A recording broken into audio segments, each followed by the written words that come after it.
La inmunopatología. En la inmunopatología existen 4 enfermedades del sistema inmunológico. Y en realidad estas enfermedades del sistema inmunológico están muy relacionadas entre sí. Y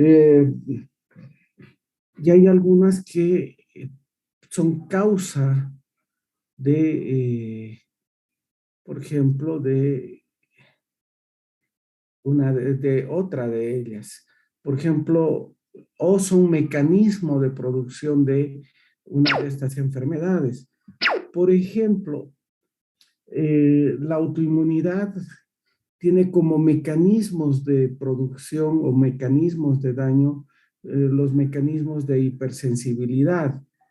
A su vez, la autoinmunidad va a producir diferentes tipos de inmunodeficiencia. Por ejemplo, un paciente con lupus tiene deficiencia de complementos y esa deficiencia de complementos va a producir una inmunodeficiencia. Las inmunodeficiencias vamos a dividir en 2 grupos para efectos, sobre todo de estudio. Tenemos una inmunodeficiencia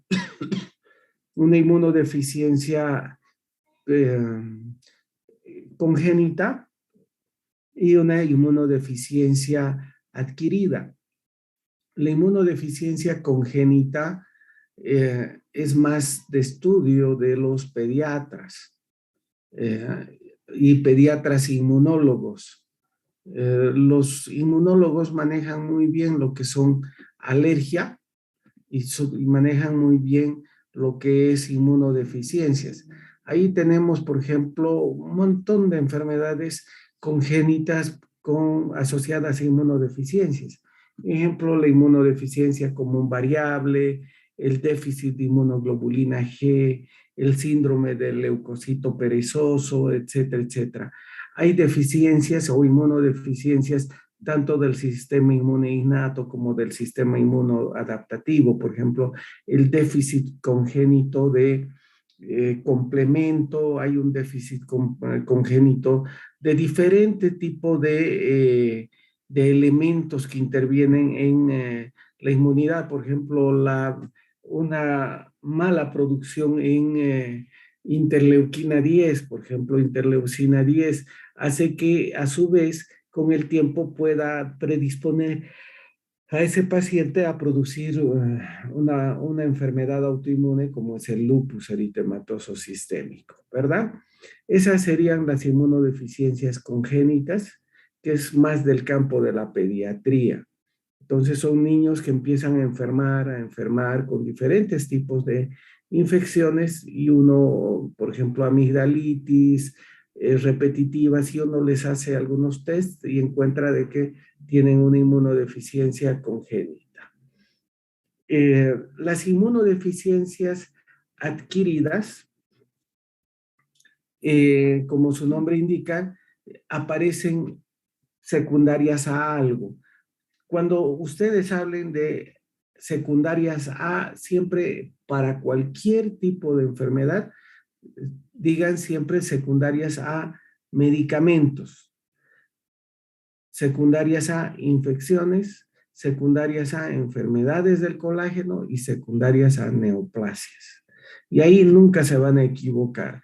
Para lo que ustedes quieran, cuando les pregunten secundario a qué, medicamentos, infecciones, secundarias a enfermedades del colágeno y neoplasias. Y igual las inmunodeficiencias secundarias a medicamentos, Adriana, Alejandra. Secundarias a qué medicamentos, Sosi, ¿cuáles son los medicamentos que más inmunodeficiencia producen? Stephanie, Sosi. Doctor, ¿Cuáles son las enfermedades o cuáles son los medicamentos que más inmunodeficiencia producen? los corticosteroides. pero Exactamente, ¿no? Entonces, no se olviden, cuando uno le preguntan inmunodeficiencias, están las congénitas y están las adquiridas. Las congénitas las ven los pediatras inmunólogos. Las adquiridas están ahí un montón de enfermedades y siempre las van a dividir. Medicamentos, infecciones y infecciones, luego vienen las enfermedades del colágeno y neoplasias. Medicamentos, la causa más común son los corticoides, luego están los inmunosupresores como el, la ciclofosfamida, tienen un montón de azatioprina, cisplatino, depende, hay un montón de inmunosupresores, terapia biológica como por ejemplo el Actembra, el tocilizumab, que se está usando bastante en lo que es ahora el, ¿qué se llama esta enfermedad? El COVID, etcétera, etcétera. Eh, Otros medicamentos que producen mucha inmunosupresión está el propiltiuracilo. El propiltiuracilo es uno de los medicamentos más inmunogénicos que hay, que produce hipersensibilidad, que produce inmunodeficiencia. ¿Ya? Eh, Luego de los medicamentos, otra causa de inmunodeficiencia les decía que son los virus, las infecciones, las infecciones. Y cuando hablen de infecciones siempre van a dividir en virus, bacterias y hongos. ¿Qué virus van a producir más inmunodeficiencia? Están los virus que eh, atacan sobre todo al sistema inmunitario. Y ahí van a dividir en dos grandes grupos. Los virus que comprometen o producen daño al linfocito B y los virus que dañan al linfocito T. ¿Cuáles son los virus que atacan principalmente al linfocito T, Alejandra?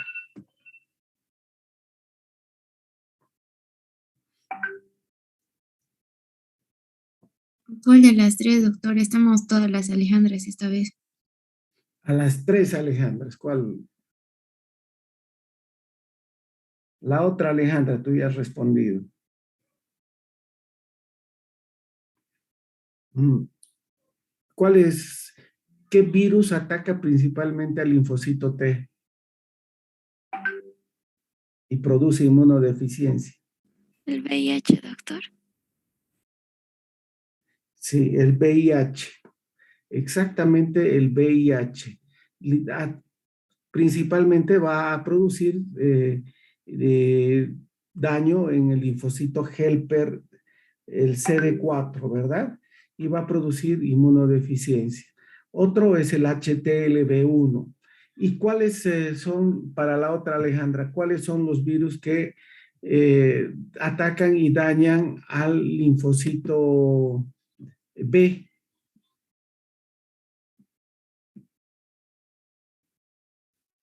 ¿Cuál es la otra, Alejandra? yo, doctor. Alejandra Luisaga, pon tu cámara, por favor. No me gusta hablarle a la computadora. Doctor, es que estoy de la computadora de escritorio y no tiene cámara. Ya, no se ha bañado todavía. Está muy bien, Alejandra. Y a ver, dime, Alejandra, ¿qué virus compromete principalmente al linfocito B y va a producir inmunodeficiencia? Es el Epstein-Barr, el citomegalovirus, todos los virus que producen en general síndrome mononucleósico, ¿verdad? A pesar de que cualquier virus que comprometa los linfocitos puede dar síndrome mononucleósico, incluido el VIH. Pero Epstein-Barr, citomegalovirus, son los que principalmente van a comprometer los linfocitos B.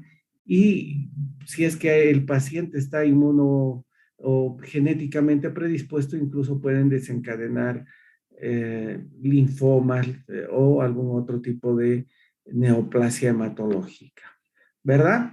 Entonces, las inmunodeficiencias, no se olviden, secundarias ¿qué se llama? A medicamentos, ahí están los corticoides, los inmunosupresores, otros medicamentos como el propiltiuracilo.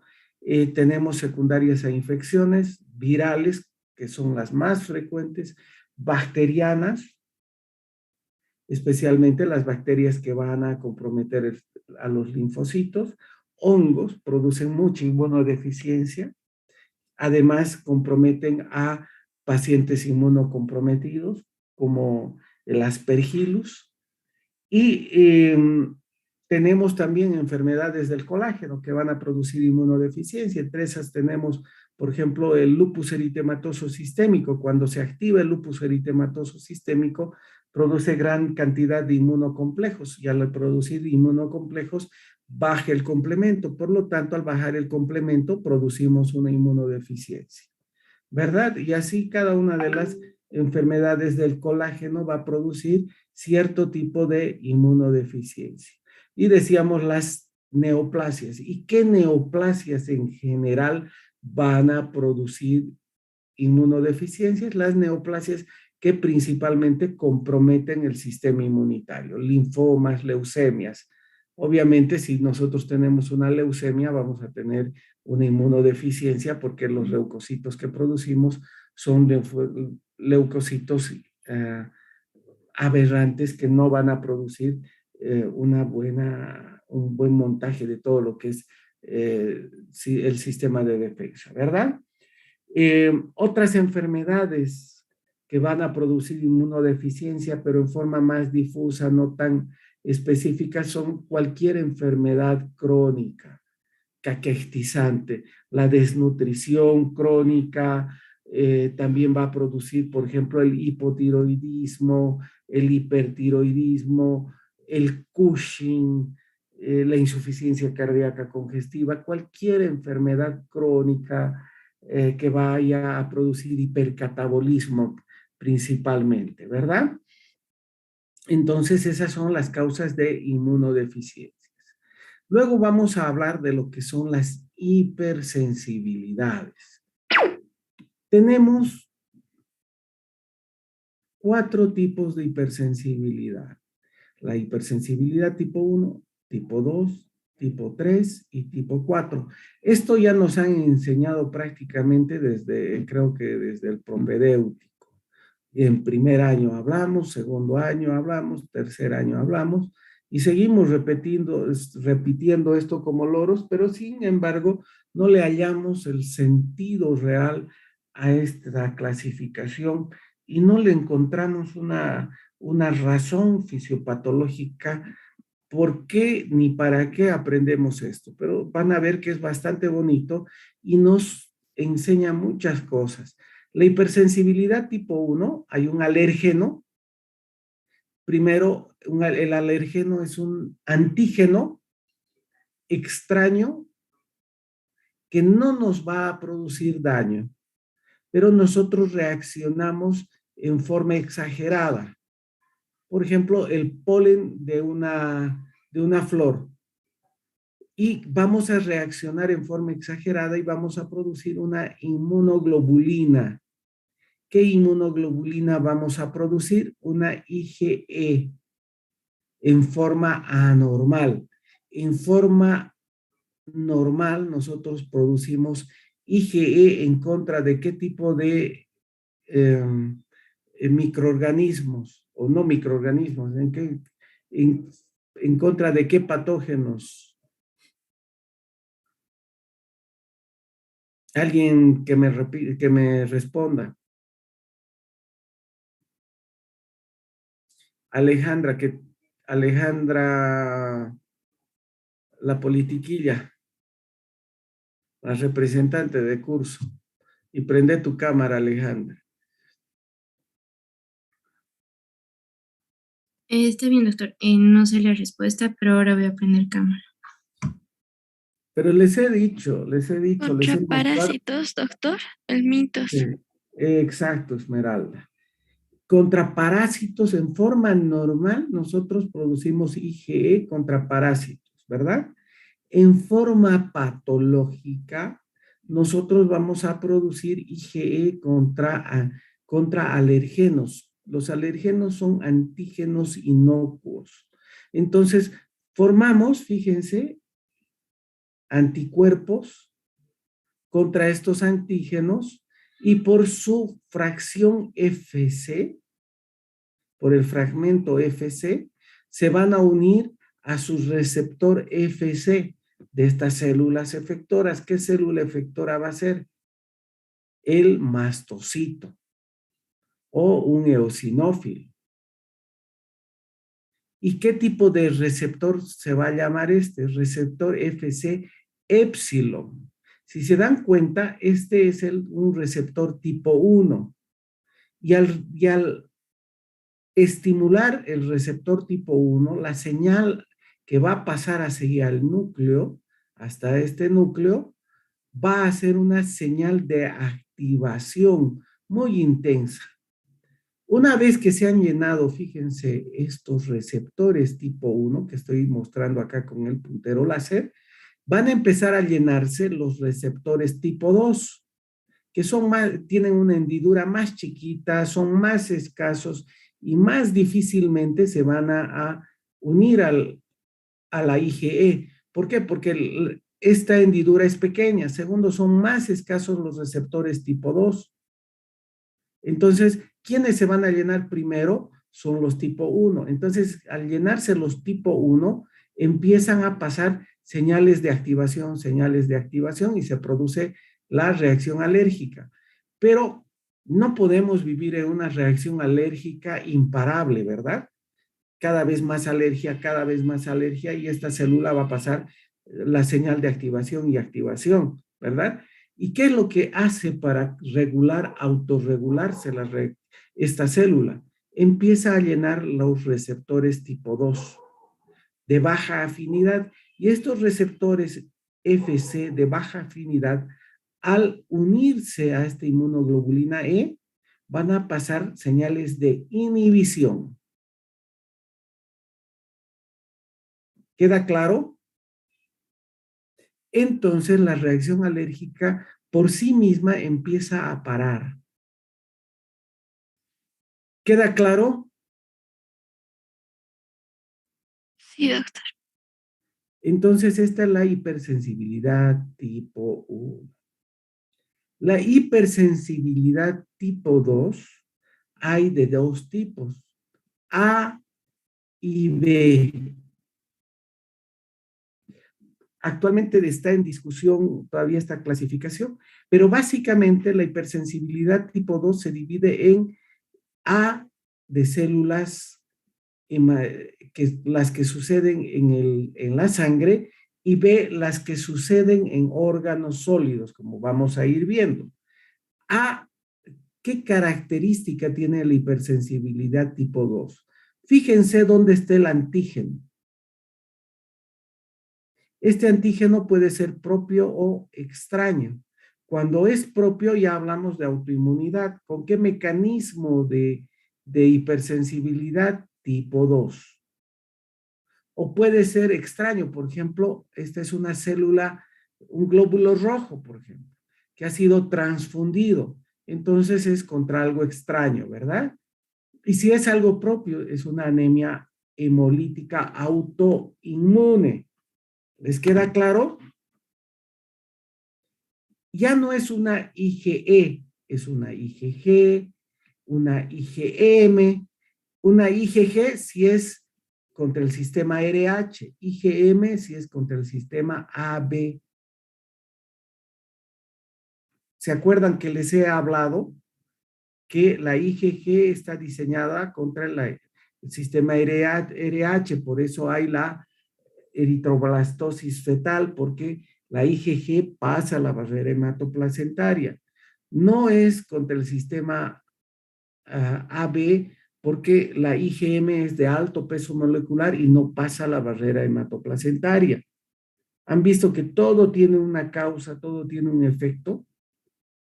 Entonces, la hipersensibilidad tipo 1, el anticuerpo puede ser una IgG, puede ser una IgM, IgM, eventualmente podría ser otra inmunoglobulina como la IgA. Lo importante es que el antígeno está pegado a una superficie celular.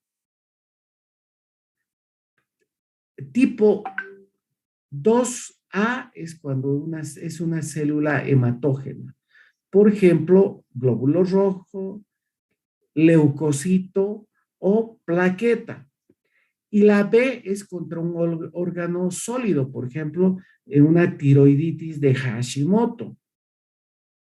En la tiroiditis de Hashimoto hay una IgG contra, o perdón, en la enfermedad de Graves-Basedow hay un anticuerpo IgG contra el receptor de TSH, como vamos a ver más adelante. Es un órgano sólido, ¿verdad? Entonces, acuérdense, hipersensibilidad tipo 2A es una célula hematógena. Puede ser propia o extraña. Cuando es propia es un mecanismo autoinmune. Cuando es extraña es una reacción transfusional. Y tipo 2B es contra un órgano sólido. Por ejemplo, en la miastenia gravis hay anticuerpos anti receptor de acetilcolina. Vamos a ver en un ratito más. Entonces, ¿les queda claro esto? Como hay un anticuerpo unido a un receptor, puede haber activación del complemento o puede haber citotoxicidad mediada por inmunoglobulina. Esmeralda, prende tu cámara. Está bien, doctor.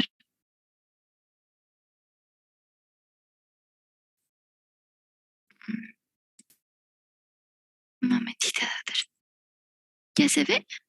Ya te veo, Esmeralda. ¿Has entendido? Sí, sí, doctor. Por Dios santo, ¿cómo entienden ustedes tan bien todo? Y cuando les pregunto después en la clase práctica, a ver, explícame, les digo, no sé, me dicen, no sé qué pasa. No sé si fallo yo o qué. Entonces, les queda claro, hipersensibilidad tipo 1, alergeno, anticuerpo, IgE, hay una célula que es el mastocito o eosinófilo. Entonces, hipersensibilidad tipo 2 es IgG, IgM, la célula efectora es un polimorfo nuclear, puede ser un macrófago, un natural killer, hay citotoxicidad mediada por inmunoglobulina o activación del complemento, hay la tipo 2A, cuando es la célula hematógena, puede ser el glóbulo rojo, puede ser el leucocito o puede ser la plaqueta. Y hay la púrpura trombocitopénica inmunológica o idiopática. ¿Entendido? Y en la hipersensibilidad tipo 3 ya no hay una célula sólida donde tienen los antígenos. El antígeno está disuelto. Esta célula ha sido destruida por nuestro sistema inmunológico o este virus ha sido destruido. Ya no es una célula completa, ya no es un microorganismo completo, son fragmentos antigénicos que van viajando por el plasma y al estar viajando por ese fluido, puede ser plasma generalmente, se van pegando anticuerpos. Y al pegarse estos anticuerpos, ¿qué cosa van a formar? Complejos inmunes. ¿Qué son los complejos inmunes? Son redes. Y esos complejos inmunes, por afinidad, ¿dónde van a ir a terminar? En circulación terminal. Por ejemplo, en el riñón. ¿Y qué van a producir? Glomerulonefritis por complejos inmunes. Si terminan en pulmón, ¿qué van a producir? Una hemorragia pulmonar por complejos inmunes. Si van a depositarse en cerebro, ¿qué van a producir? Van a producir vasculitis cerebral. En piel van a producir vasculitis cutánea. ¿Entendido? ¿Queda claro? Entonces acá hay un antígeno disuelto, hay un anticuerpo, este anticuerpo puede ser IgG, IgM, puede ser una IgA, por ejemplo, la IgA es en el caso de la vasculitis de Schur-Strauss o vasculitis mediada por IgA, y va a haber activación de complemento y consumo de complemento. ¿Queda claro, Alejandra? Sí, doctor. ¿Queda claro? Hoy día te voy a preguntar todo Está bien, doctor. y me vas a explicar todo a detalle. ¿Queda claro? Sí, doctor. La hipersensibilidad tipo 4, antes era con formación de granuloma sin formación de granuloma. Ahora la hipersensibilidad tipo 4 ha cambiado muchísimo y hay 4 tipos de hipersensibilidad tipo 4. O sea, se ha enredado completamente. Y era básicamente, había un antígeno, había un linfocito T que servía como célula efectora y había una célula presentadora de antígeno. En realidad, incluso acá no está muy bien definido o muy bien dibujado. Esto es un dibujo un poco antiguo, como vamos a ver. Pero hay una célula presentadora de antígeno que va a presentar al linfocito y ese linfocito va a estimular a diferentes tipos de células. Pero básicamente la respuesta es una respuesta inmune celular en la hipersensibilidad tipo 4. Y he aquí, he aquí los tipos de hipersensibilidad tipo 4. Hipersensibilidad tipo 4 A, B, C y D. En la hipersensibilidad tipo 4 A hay una célula presentadora de antígeno, es un TH1, fíjense, que va a presentar al linfocito T, esta célula presentadora de antígeno va a ser un macrófago. Esta célula a la que va a presentar la célula presentadora de antígeno va a ser un linfocito T helper de tipo TH1. Y este helper TH1 va a producir una respuesta inmune celular. ¿Queda claro? Acá hay un macrófago, va a presentar el macrófago a un linfocito TH1. Si se acuerdan, cuando hablábamos de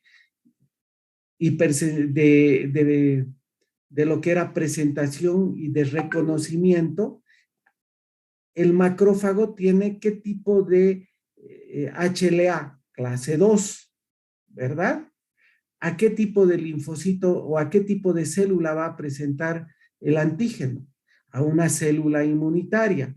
Como es el macrófago, ¿a qué tipo de célula va a dar origen? Un TH1, ¿verdad? Y como es el macrófago y es un TH1, ¿qué tipo de respuesta inmune va a dar lugar? Una inmunidad de tipo celular. Y va a dar lugar a formación incluso de células gigantes de Langerhans. Ejemplo, la reacción de tuberculina, la dermatitis de contacto. ¿Queda claro?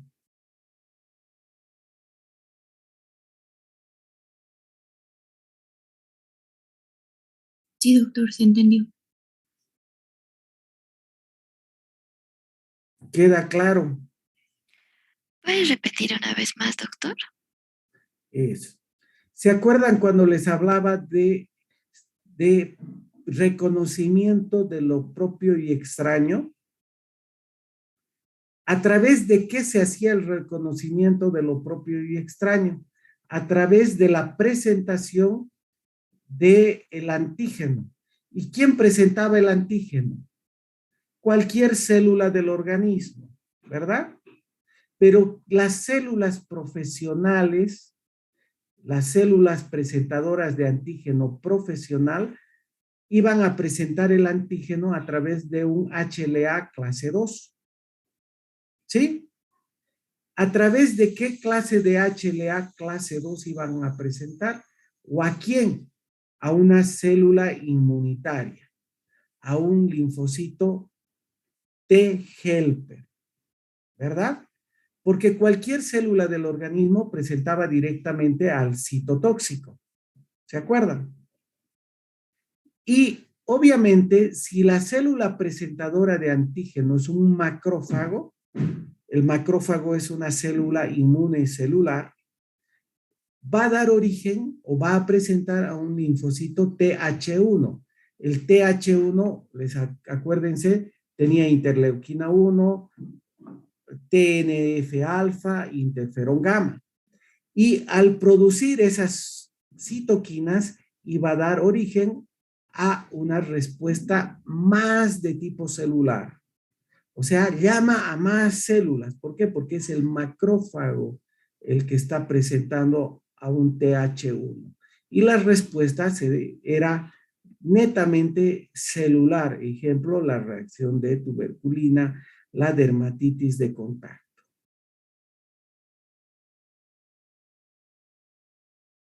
¿Sí?